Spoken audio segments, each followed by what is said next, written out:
अस्सलाम वालेकुम class. Sharafat Ali from the YouTube channel math and stat with Sharafat. तो स्टूडेंट्स, आज आप करेंगे डी टू की एक्सरसाइज 1A और उसका क्वेश्चन नंबर 1। जो हमारी डी टू का चैप्टर 1 है वो है हमारा डायरेक्ट प्रोपोर्शन और इनवर्स प्रोपोर्शन का। तो क्वेश्चन स्टार्ट करने से पहले मैं आपको बता दूं कि डायरेक्ट प्रोपोर्शन क्या होता है। डायरेक्ट प्रोपोर्शन का मतलब है कि अगर एक चीज़ बढ़ रही है तो दूसरी भी उसी निस्बत से बढ़े। मतलब जैसे जैसे जैसे जैसे मतलब किसी चीज़ की डिमांड बढ़ती है तो उसकी कीमत में भी क्या होता है, इजाफा होता है। हाँ, अगर डिमांड बढ़ रही है और उसकी कीमत में कमी हो रही है, एक चीज बढ़ रही है दूसरी कम हो रही है, तो वो क्या होगा, इनवर्स होगा। अगर एक बढ़ रही है साथ उसी के बरक्स उसकी कीमत भी बढ़ रही है या डिमांड भी बढ़ रही है, तो वो क्या होगा, डायरेक्ट प्रोपोर्शन होगा। प्रोपोर्शन हमारे पास दो तरह की, और प्रोपोर्शन को जो हल करने के हमारे पास जो मेथड है वो दो मेथड है। एक को हम बोलते हैं यूनिटरी मेथड और दूसरा जो हमने प्रोपोर्शन मेथड करना है। ठीक है बच्चों, तो पहले हम यूनिटरी मेथड करते हैं। यूनिटरी मेथड, यूनिटरी मेथड जो है उसके बाद से क्वेश्चन नंबर 1 को हल करते हैं। यूनिटरी मैथमेटिक्स में क्या है, कहते हैं कि 108 identical books have mass 30 kg। क्या कहता है, 108 बुक्स हैव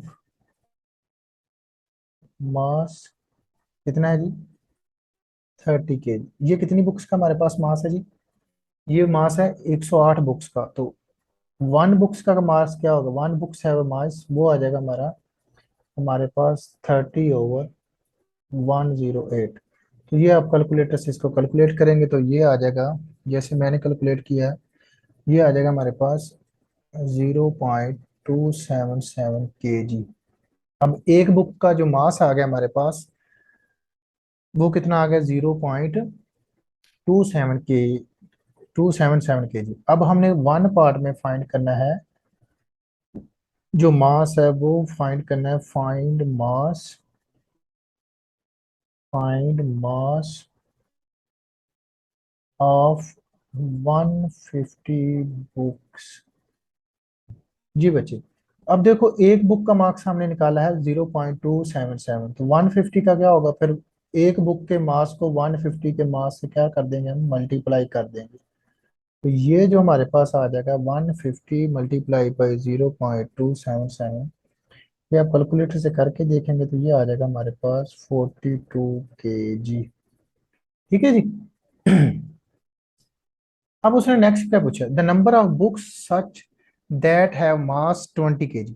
दूसरे में जो उसने हमसे पूछा है वो पूछा है कि वो कहता है कि बुक्स बताएं, नंबर ऑफ बुक्स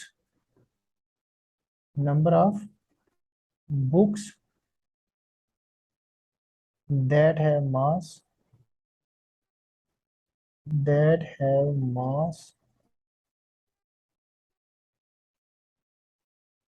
20 kg। बच्चे देखो 20 kg मार्क्स है, तो हमने बुक्स फाइंड करनी, तो हमारे पास जो 20 kg मार्क्स है उसको डिवाइड हम कर देंगे वन बुक्स के मार्क्स से। वो वन बुक्स का मार्क्स क्या था, 0.277 kg। तो 20 को 0.27 से करेंगे तो ये हमारे पास जो बुक्स आ जाएंगी वो डिवाइड करने के बाद वो 72 आ जाएंगे। 72, दोबारा सुन लें। यूनिटी मेथड से हमने किया, 108 बुक्स थी हमारे पास, 108, और उसका मास 30 kg था। आपने क्या किया फिर, 108 बुक्स का मास जो है वो 30 kg है, तो एक बुक का मार्क्स निकालेंगे तो 30 को 108 पे डिवाइड किया, 108 पे डिवाइड किया तो ये आ गया 0.277 kg। अब हमने एक बुक का मार्क्स निकाल लिया, वो आ गया 0.277 kg। अब हमने क्या करना है, अब हमने निकालना था 150 बुक्स का मास। तो एक बुक का मास हमारे पास 0.277 kg था, उसको मल्टीप्लाई कर दिया हमने, उसको मल्टीप्लाई कर दिया हमने 0.277 से, तो वो आ गया 42 kg। मीन 150 बुक्स का जो मास है वो कितना आ गया, 0.42 kg। इसी तरह उसने कहा कि बुक्स फाइंड करो जिनका मास कितना है, 20 kg।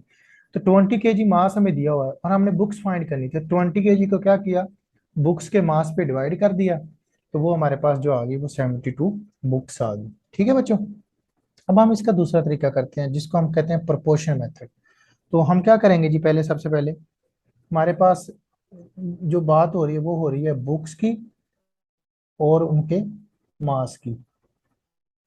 तो बुक्स हमारे पास है 108 और उनका मास जो है वो 30 kg दिया हुआ था उसने। फिर उसने कहा बुक्स हमारे पास हैं 150 और मास हमने फाइंड किया। ये हमेशा डायरेक्ट प्रोपोर्शनल था, ये हमेशा फॉरवर्ड प्रोसेस होता है, आगे बढ़ता है, जैसे कीमत बढ़ेगी वैसे ये बढ़ेगा, जैसे कम होगी ये वैसे कम होगा। अब हमने एरो लगाना है जस्ट इसका। एरो देखो, जब 108 बुक्स थी तो मास था 30 kg, ठीक है। अब बुक्स हो गई हैं 150, तो मास क्या होगा, ज्यादा होगा ना। मीन के बुक्स कम थी, उनका मास कम था। अब क्या होगा, बुक्स ज्यादा होगी तो उनका मास भी ज्यादा होगा, तो ये होगा हमारे पास डायरेक्ट प्रोपोर्शन। इसका एरो भी हम ऊपर की तरफ लगाएंगे। और इसको लिखने का तरीका कैसे है, 1x/30 इज इक्वल टू, ये जो दुम है ना इसकी टेल ये ऊपर आएगी और ये इसका जो है सारा है वो नीचे आएगा। इसी तरह 150 डिवाइडेड बाई 108, तो ये 30 इधर डिवाइड हो रहा है, दूसरी साइड पे जाकर हमें क्या हो जाएगा, मल्टीप्लाई हो जाएगा। मीन 150 डिवाइडेड बाई 108 और मल्टीप्लाई बाई 30। तो इसको हम मल्टीप्लाई करेंगे, ये आ जाएगा 4500 डिवाइडेड बाई 108।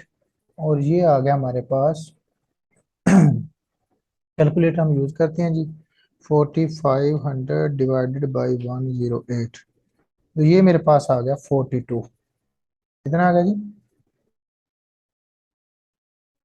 ये आ जाएगा हमारे पास ये 42 आ गया, ठीक है। तो इसी तरह आप उसको रखोगे जी।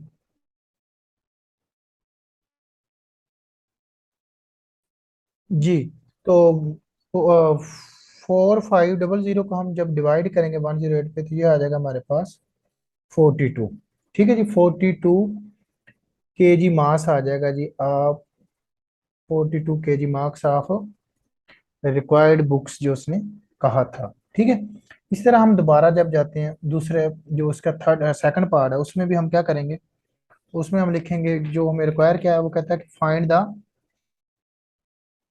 अब हमने क्या फाइंड करना है, बुक्स फाइंड करनी है। मीन के पहली सिचुएशन वही होगी, हम क्या लिखेंगे, मास,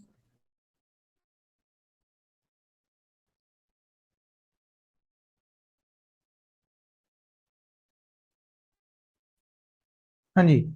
अब हम क्या करेंगे जी, वही लिखेंगे दोबारा प्रोसेस। उसमें हमें क्या चाहिए होगा, हमें उसे मास मांगा है।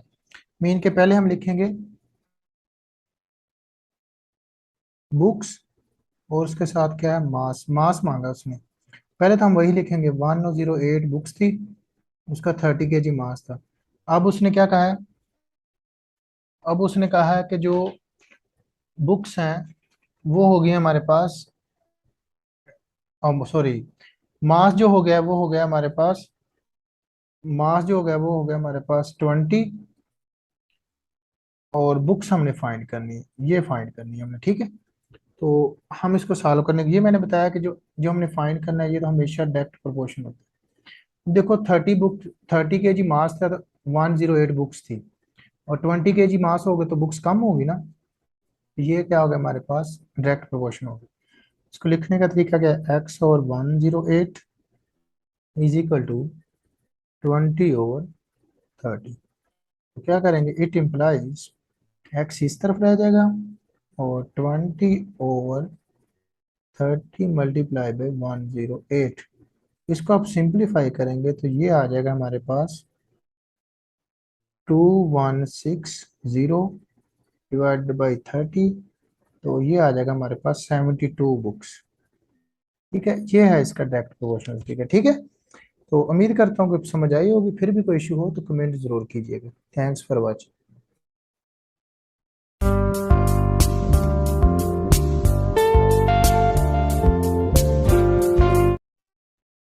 जी बच्चे, तो अब हम करेंगे जी क्वेश्चन नंबर 2। क्वेश्चन नंबर 2 में क्या कहता है, in a book store 60 identical occupy a length of 1.5 metre. लो जी, ये कह रहा है हमें हमें 60 जो आइडेंटिकल बुक्स हैं, आइडेंटिकल बुक्स जो ऑक्यूपाई कर रही हैं, वो लेंथ है हमारे पास 1.5 मीटर। ठीक है जी। ठीक है जी बच्चों। तो अगर 60 की लेंथ 1.5 है तो वन बुक की हम लेंथ क्या निकालें, वन आइडेंटिकल बुक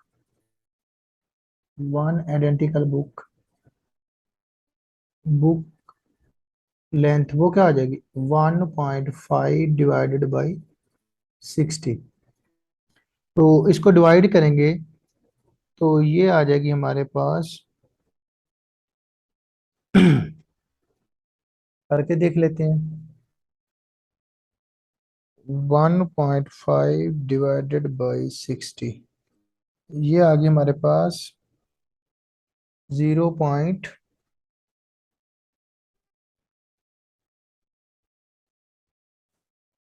हमारे पास जो आ गई 0.0, कैलकुलेटर से यूज किया तो ये आ गया 0.025 मीटर, एक बुक की लेंथ आ गई। ठीक है बच्चे। अब हमने क्या वन पार्ट में करना है, find 50 identical book length. No we have find no we have find 50 books length, 50 books. वो क्या करेंगे, 0.025 मल्टीप्लाई बाई कर देंगे 50, क्योंकि एक बुक की जो लेंथ है वो है हमारे पास 0.05 मीटर। तो 50 की क्या आ जाएगी फिर, आप भी कैलकुलेटर का यूज करें, मल्टीप्लाई भी कर दें 50, ये आ जाएगी 1.25 मीटर, 50 बुक की लेंथ। ठीक है। अब नंबर पार्ट टू में उसने क्या कहा होगा, पार्ट टू में उसने कहा है the number of books need to complete occupy shelf 80 metre long. देखो जी, now we have find books, now we have to find we have to find books that have length 80 metre. ठीक है बच्चों। तो बच्चों देखो, एक बुक की जो लेंथ है हमारे पास वो है 0.025, और 80 बुक्स की क्या होगी, तो 80 डिवाइडेड बाई 0.25। तो 80 को डिवाइड करें बच्चे आप, 80 डिवाइडेड बाई 0.025, तो ये आ जाएगी हमारे पास 32 बुक्स आ जाएंगी, क्योंकि लेंथ जो है वो मीटर में है। तो और जो हमने मीटर को हम सेंटीमीटर में करेंगे तो ये आ जाएगा हमारे पास, 100 से डिवाइड करेंगे ना बच्चों, इसको मल्टीप्लाई करेंगे, 0.025 मल्टीप्लाई बाई 100 सेंटीमीटर बन जाएंगे, ये बन जाएंगे 2.5, और 80 तकसीम कर दें 2.5 तो 32 बुक्स आ जाएंगी। क्योंकि आपने जो नीचे ये वाला पोर्शन है ना, इसको पहले सेंटीमीटर में कर लेना है, तो ये सेंटीमीटर में करेंगे तो ये बन जाएगा 2.5 सेंटीमीटर, ये बन जाएंगे 32 बुक्स जो मैंने निकाल दी। ठीक है बच्चे। तो फिर भी कोई अगर इशू हो तो ज़रूर बताइए।